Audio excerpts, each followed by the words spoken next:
चालू कर दो।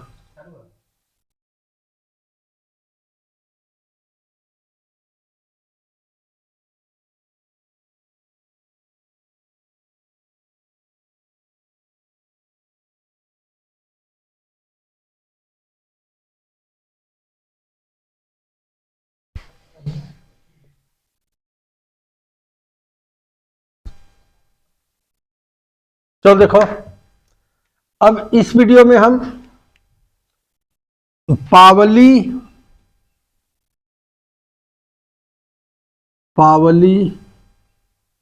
के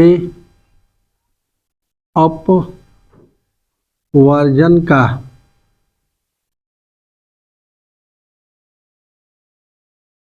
नियम पढ़ेंगे। पावली का अपवर्जन का नियम क्या कहता है? किसी परमाणु में किन्हीं दो ऑर्बिटलों की चारों क्वांटम संख्याओं के मान एक समान नहीं हो सकते।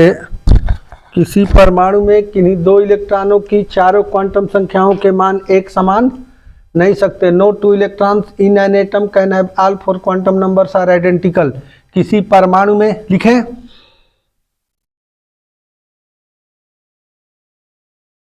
किसी परमाणु में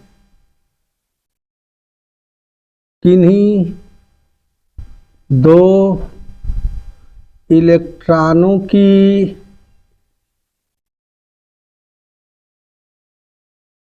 चारों क्वांटम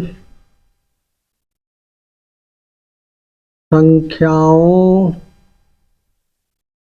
के मान एक समान नहीं हो सकते।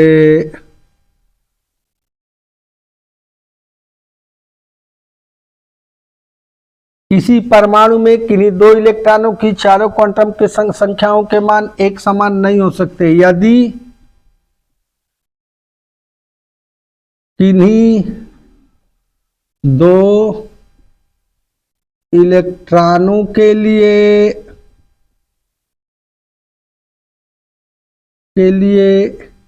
यल कामा यम और यन शुरू में लिखना चाहिए क्रम से, के लिए एन कामा एल और यम के मान समान हो जाए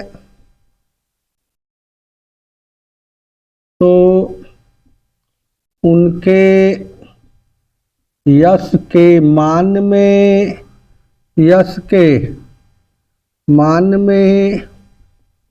अवश्य भिन्नता होगी।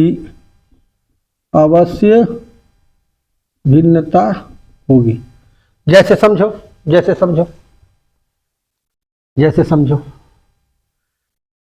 के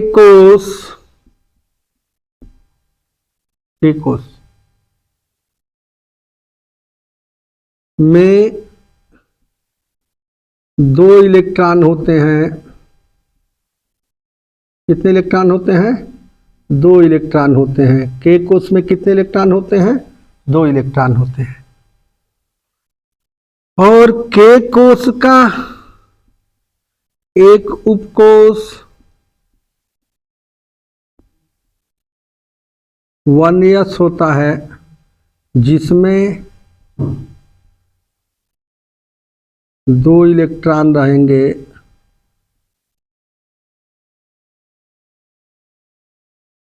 यानी 1s2 क्या हुआ? 1s2। ठीक है, ध्यान समझो। यानी कि इस बक्से को बनाएं, बक्से द्वारा निरूपण करें तो ये इलेक्ट्रॉन एक ऊपर, ये इलेक्ट्रॉन एक क्या हो गया? ये पहला इलेक्ट्रॉन, ये दूसरा इलेक्ट्रॉन, 1s है। तब पहले इलेक्ट्रॉन के लिए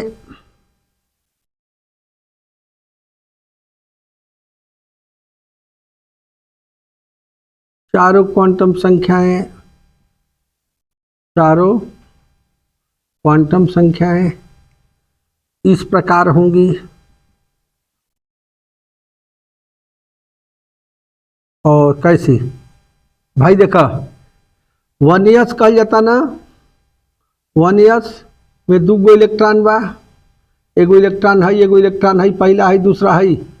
देखा हाई जोन 1 बा, हाई जोन 1 बा, वो n का मान बतावला, n का मान 1, यस बा यस, तो यस के लिए l का मान 0 बताए थे, बोलो यस पी डी एफ के लिए l का मान बताए थे 0 1 2, तो बोलो ये तो हमारा n का मान हो गया, बगल वाला मान क्या हो गया n का, यस है तो l का मान क्या हो गया जी 0।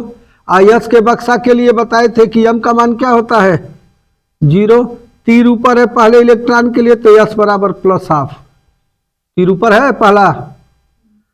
दूसरे इलेक्ट्रॉन के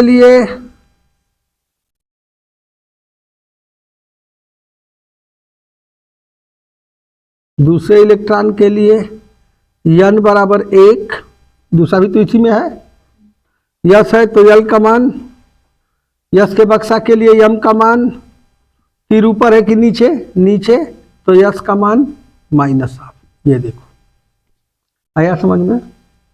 चलो अब देखो ध्यान से देखो, अब कोई कहता है, नोट डाउन करो इसको, नोट डाउन करो, पहले नोट डाउन करो, हो गया मिटा दे।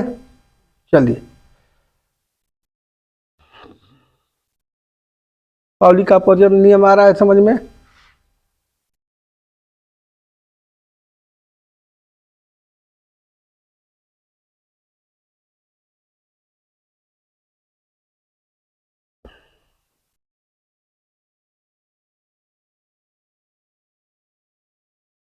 आगे चलें। अब कोई कहता है कि S1 S2 होता है, 1 S3 क्यों नहीं होता, भाई S में 3 इलेक्ट्रॉन क्यों नहीं होते। तो यदि S में 3 इलेक्ट्रॉन हो जाते, जैसे मान लेते हैं कि 1 S3 कोई लिख दे और कहे कि हमारा सही है, तो ये तो पहला इलेक्ट्रॉन हो गया, ये दूसरा इलेक्ट्रॉन और फिर ये तीसरा इलेक्ट्रॉन। तो पहले इलेक्ट्रॉन के लिए n का मान 1, यस का मान, यस के लिए l का मान 0, m का मान 0, तीर ऊपर है तो +½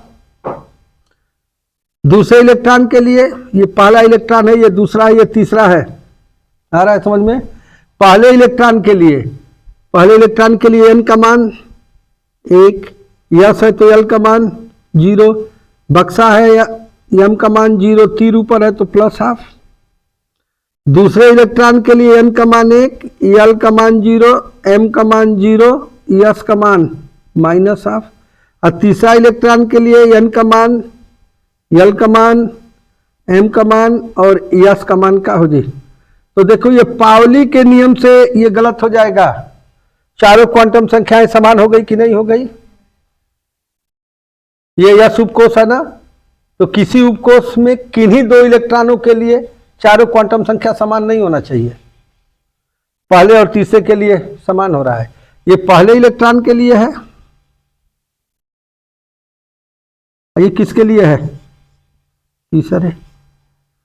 तो 1 S3 नहीं लिखा जाता है केमिस्ट्री में, क्यों, क्योंकि 1 S3 लिखेंगे तो पहले और तीसरे इलेक्ट्रॉन के लिए चारों क्वांटम संख्याओं के मान क्या हो जाएंगे, एक समान हो जाएंगे, जो कि पाउली के अपवर्जन नियम का विरोध होने लगेगा।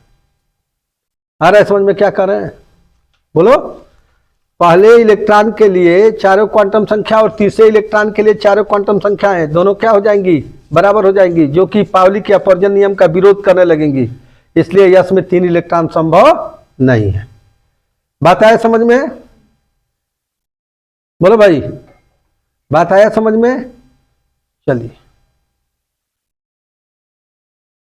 यदि ये वीडियो अच्छा लगा तो इसे लाइक, शेयर और सब्सक्राइब कर दीजिए। समझ में आ रहा है, लाइक भी करिए, शेयर भी करिए, कमेंट भी करिए और बटन दबा करके सब्सक्राइब भी कर दीजिए। धन्यवाद।